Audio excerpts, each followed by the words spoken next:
Yun, samahan nyo kami sa island experience ng Dantay Squad for this holiday. Okay, so dito tayo sa Puerto del Sol. Meron lang kami doon pinirmahan ng environmental manifestation, tapos 20 isa. 20 ang isa. Yan. So, sakay kami ng bangka. Apat daw yung aming crew papunta doon sa doon sa aming Villa Caris kila Ma'am Rosel. Ito na. Ito yung port. So, dito magsisimula yung ating adventure. We're here sa Maribeles, Bataan. Yan. Talagang port ito. Okay, see you sa aming pagtawid ng isla. Yan yung aming bangka. Yan.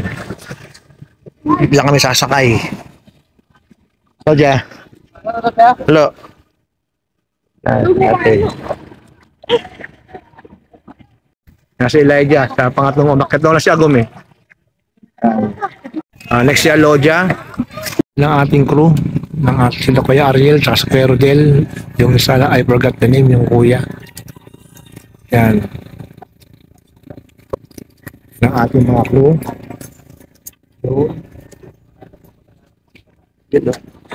Hello Ja. Hello Ja. Ate, the boy. Ayan na, so we are traversing na yung dagat. Yang nakikita natin na parang port na yan, ang sabi sa akin ng mga tao sa isla, yan daw ay pagmamay-ari ng San Miguel Corporation.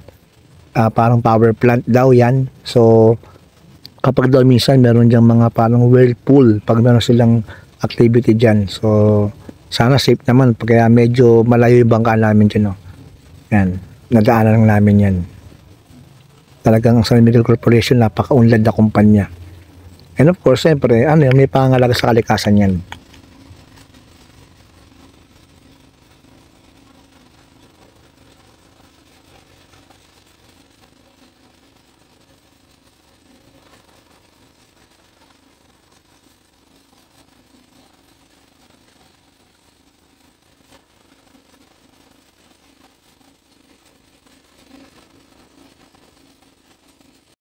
Yan, so malapit na kami. Si Kuya ay preparing na para i-guide na yung aming bababaan doon sa may isla. Yan. Diyan kami sa isla na yan. So isang mahabang isla, pero parang sila part by part. Isang isla na pupuntahan namin yung Villa Caris. Doon ako nagpabook kasi doon yung medyo solo namin yung isla. Then yung sa kabila na meron kaming trekking diyan, papunta naman sa kabilang isla yung White Beach, yung Lucky Beach. Doon talagang puntahan ng mga tao kasi maganda rin doon yung kanyang sand, parang Puerto Galera. So ito, malapit na kami. Inabot ng almost 30 minutes yung aming biyahe. Hindi naman ganun katagal. Tsaka maganda panahon, payapa. Yan. Nasarap lang ang experience sa mga bata, although sa Boracay noon nakapag na kami, island hopping. So ito naman, iba namang sa kanya na experience naman to. Nasa tayo, pinaka na dulo ng Maribeles, Bataan. So ang kabilang ito West Philippine Sea. Yan. Okay.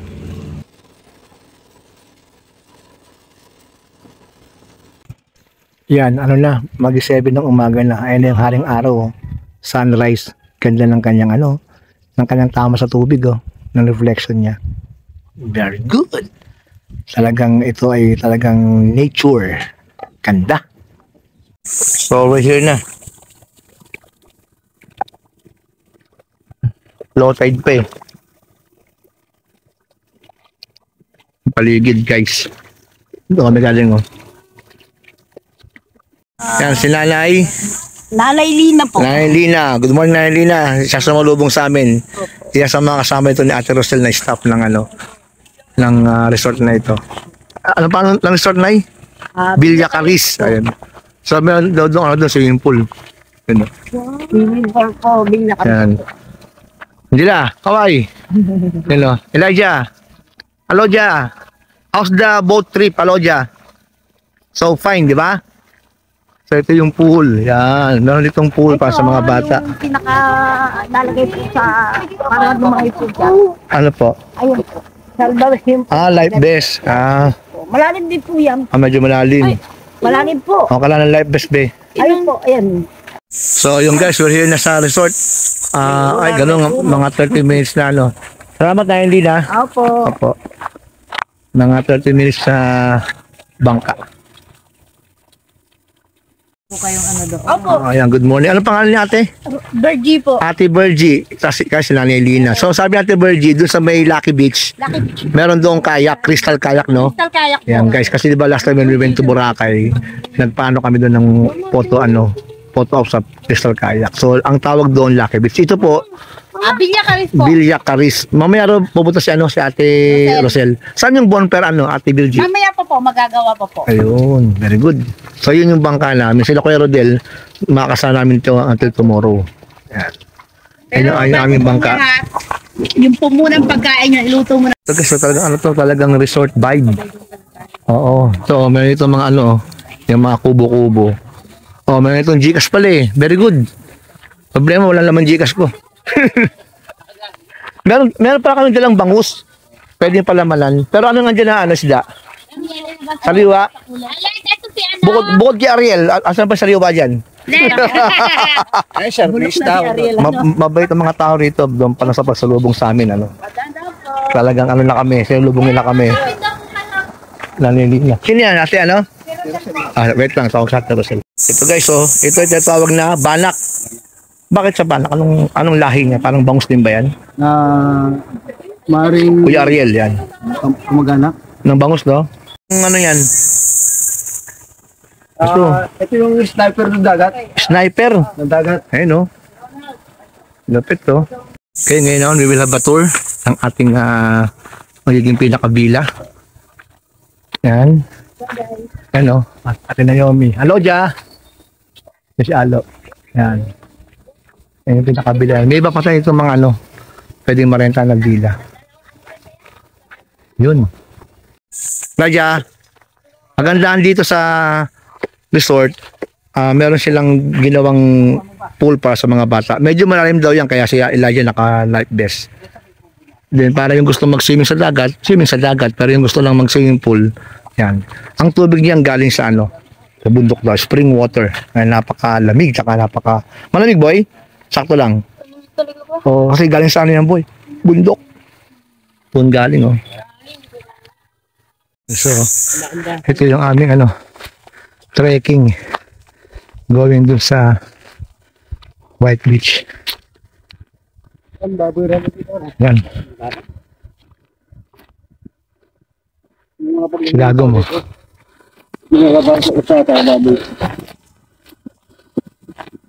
So, we're here na sa White Beach ang tawag dito. Yung kanyang buhangin para ding powder, Kasi hindi siya maalon. Kaya sa gumsa kasi Elibo naligo na.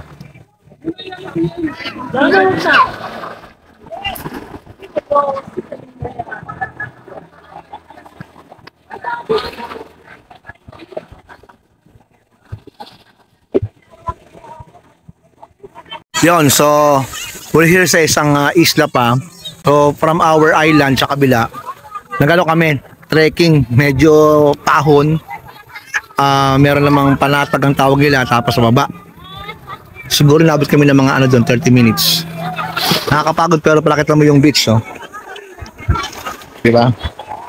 Siguro sana lang napuntahan namin, pwede ko itong ihanin tulad sa Puerto Galera. Meron din mga turista. Magandaan dito, merong lilim kasi sabi siya ng bundok. Ayun.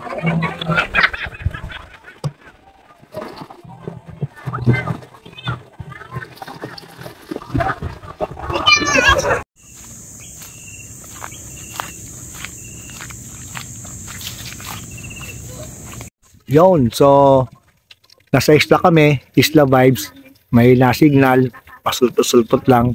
Mag-record muna tayo. So day 1 natin, we're here sa Villa Caris Island Resort ni Ate Rosel. So shout out sa yung mga kamag-anak dito, sila nanay Lina, no?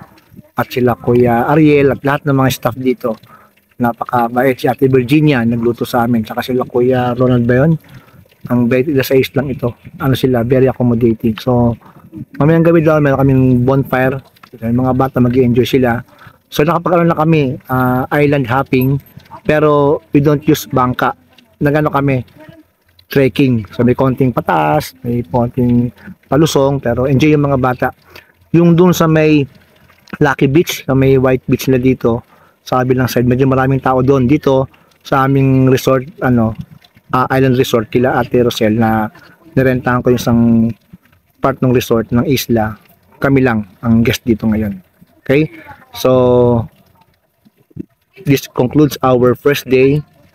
Maya may ligo kami. Nag-ano ulit low tide. Siguro mamaya mga alas 5 daw, ulit ng high tide. Okay, so at least another sa mga anak ko, sa aking mga minions, another sa kanila experience, yung island experience namin dito sa Mariveles, Bataan. Pinakadulo na ito ng kabilang part ng Bataan. Yung kabilang side sa west, nakikita na doon yung West Philippines yung nakalagay. So, another experience from them. Kasi dapat kami, hotel sa may Morong, pero naisipan namin na na yung mga bata dalhin dito. Sariwa, yung mga pagkain, yung isda, yung kanina nahuli sa paglaot. Mamaya doon baka may pugita. So, alamin natin. Thank you for watching sa aming island experience na ito.